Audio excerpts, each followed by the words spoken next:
Tomorrow I'm starting a new life, she declared for the 382nd time, chasing the promise with a bite of chocolate. A worn-out notebook with a cover the color of faded dreams sat on my desk, a silent witness to all my unfulfilled ambitions. I, Emily Johnson, 42, high school teacher, single mom, and professional list maker of someday plans, opened it to a fresh page. My ritual was perfected over years.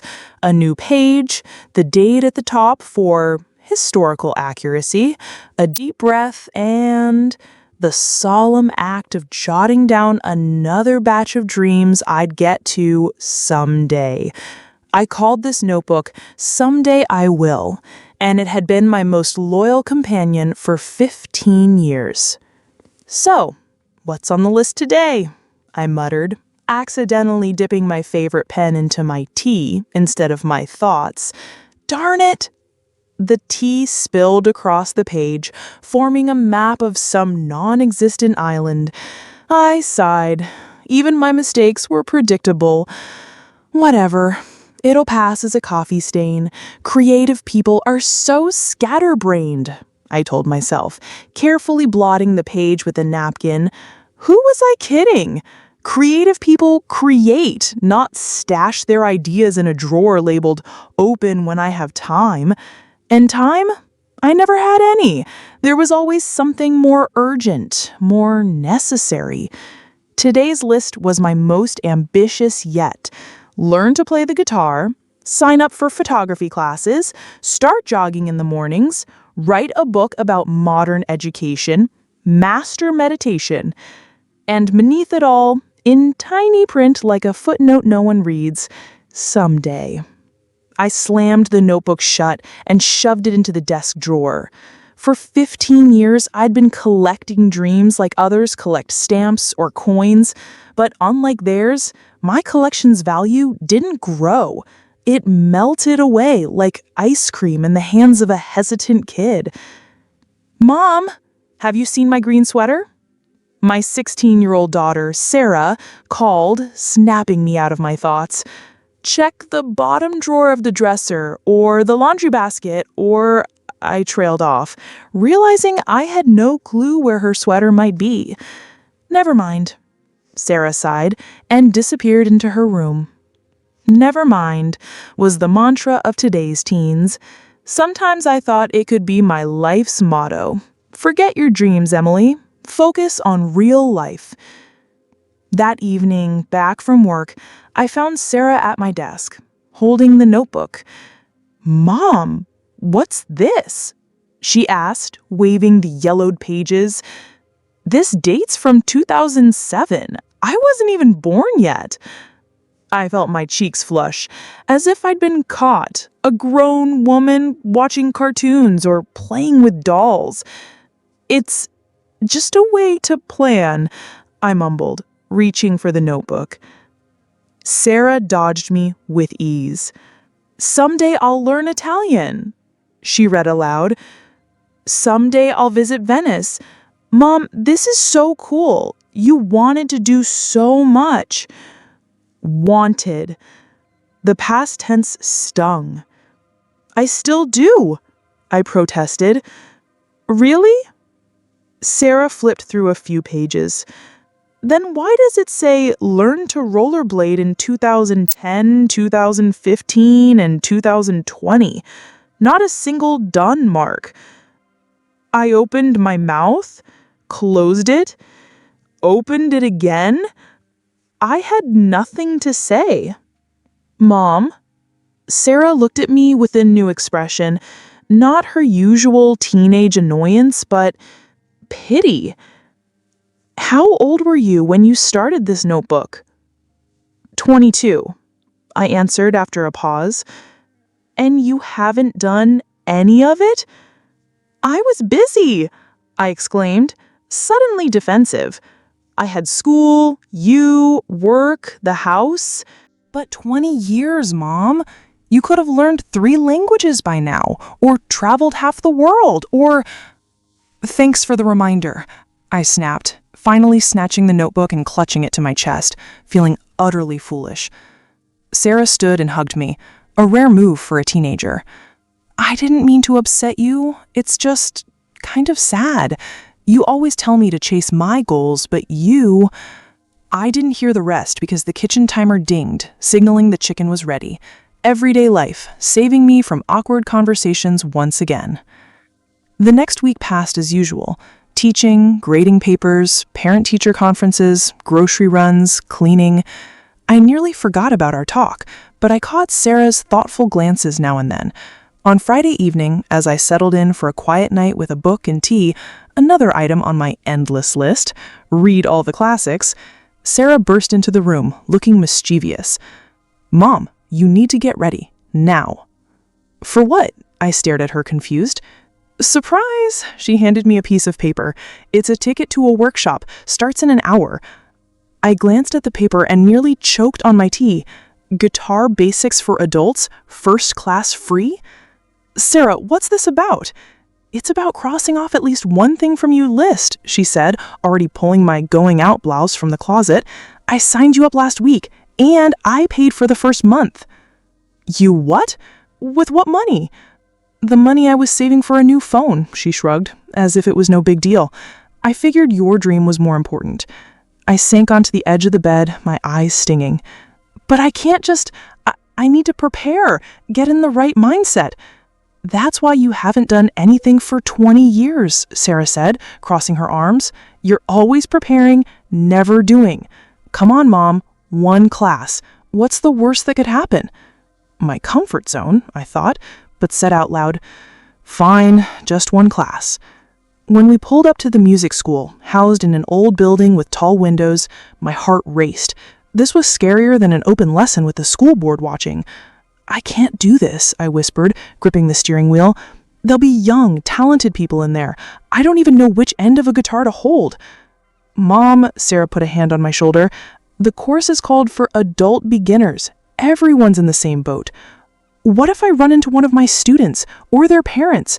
How will I face them after?" "As a teacher who's not afraid to learn something new," Sarah said with a smile. "That's pretty awesome, Mom.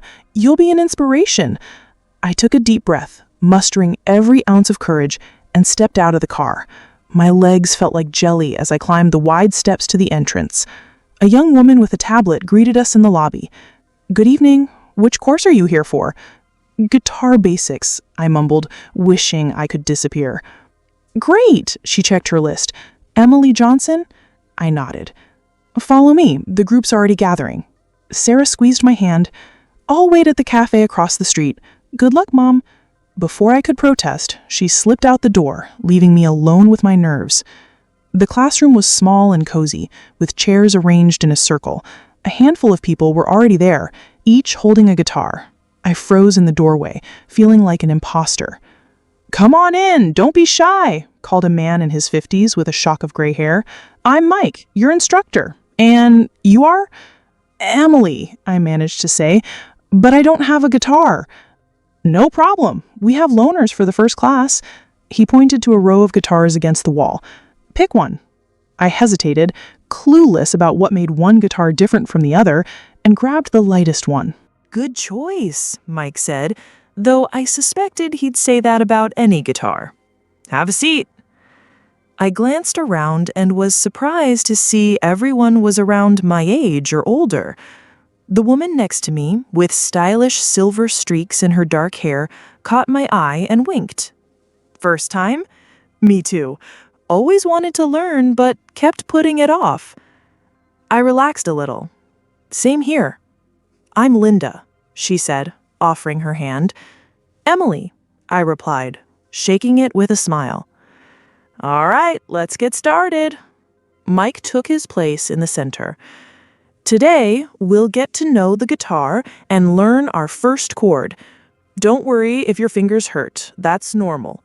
And don't expect to play like Jimi Hendrix right away." A chuckle rippled through the room. I found myself smiling too. The hour flew by. I blushed, fumbled, apologized, and tried again as I struggled to place my fingers on the strings. My hands, used to grating pens and keyboards, rebelled against the unfamiliar positions. The guitar kept slipping, and the strings dug into my fingertips. "I'm hopeless," I muttered when I failed to produce a clean sound for the umpteenth time. "It's normal," Linda whispered. "I'm messing up too. But you know what? This is fun." And she was right. Despite the flops, I realized I was enjoying myself. For the first time in ages, I was doing something completely new, something I wasn't good at, something where I wasn't the teacher, but the student. A note of clarity. When the class ended, my fingers tingled and I felt a pleasant exhaustion. Mike handed out sheets with homework and encouraged those continuing the course to bring their own guitars next time. "So, how was it?" Sarah asked, bouncing with excitement as I met her outside. "It was..." I looked at my hands, still feeling the string's imprint. "Amazing." We stepped into the cool evening air, and I burst out laughing. Loud, genuine laughter I hadn't felt in years. "What's so funny?" Sarah asked. "The funniest thing," I shook my head, "is that for 20 years I imagined learning the guitar and strumming romantic ballads by a campfire. Today, I spent 2 hours trying to nail one chord, and it was harder than I ever thought." Sarah grinned. "But you're not giving up, right?" I paused. My finger ached, my wrist throbbed, and a mountain of practice loomed ahead to play even a simple tune. It would be long, tough, and sometimes frustrating. Then it hit me. "You know my biggest mistake all these years?" I said, putting an arm around Sarah's shoulders. "I thought someday would be this perfect moment when I'd have all the time, energy, and resources to make my dreams happen effortlessly, without struggle, without awkward first steps. I was waiting for perfect conditions that never come." Sarah nodded. "Like our gym teacher says, start and figure it out as you go." We climbed into the car, and I asked, "So what else from my list did you sign us up for?" Sarah's smile turned sly. "Well, I got us into a trial dance class next Friday." "What?" I nearly choked. "I can't dance to save my life." "Exactly why I signed us up. Plus, I kind of want to try it too." I pictured Sarah and I clumsily mimicking a dance instructor's moves and laughed again. "You know what? I'm in. And I think I need a new notebook." Sarah's eyes narrowed. "Not for more someday lists, I hope?" "Nope," I said, starting the car. "For a right now list." Epilogue. 6 months later. My new notebook, with a vibrant cover the color of dreams coming true, lay open on my desk. It had far fewer items than the old one, but many had check marks next to them. I ran my hand over the pages, reflecting on the past 6 months. 4 guitar chords, not much, but progress. 3 basic dance moves, probably looked ridiculous, but so fun. 10 Italian lessons, Mamma Mia, harder than I expected. The biggest change? I stopped waiting for the perfect moment. I learned to steal snippets of time for my dreams. 15 minutes of guitar before bed, Italian flashcards stuck around the house, dance steps practiced while cooking dinner. My life hadn't transformed overnight. I'm still a high school teacher, still grading papers late into the evening, but there's a new spark, a sense of motion. The doorbell rang, interrupting my thoughts. Linda, my guitar class buddy, stood at the door, waving 2 tickets. "Ready?" she asked. "Concert starts in an hour." I nodded, grabbing my jacket. "Sarah," I called, "Linda and I are heading to the concert. Dinner's in the fridge." "Got it, Mom," came her voice from her room. "Have fun." As we left, I smiled, remembering how just 6 months ago, the idea of a spontaneous concert would have terrified me. I need to prepare, plan, get ready. Now I knew the secret. Life isn't somewhere in the future, tucked away in someday lists. It's here, now, in every clumsy step, every off-key note, every mispronounced Italian word. Life isn't the final product, it's the process. My old notebook? It's still in the desk drawer. Sometimes I open it to remember who I used to be, a collector of deferred dreams, and each time I thank Sarah for finding it and shaking me awake. What's on your someday list? Maybe it's time to move one item to right now. Share in the comments.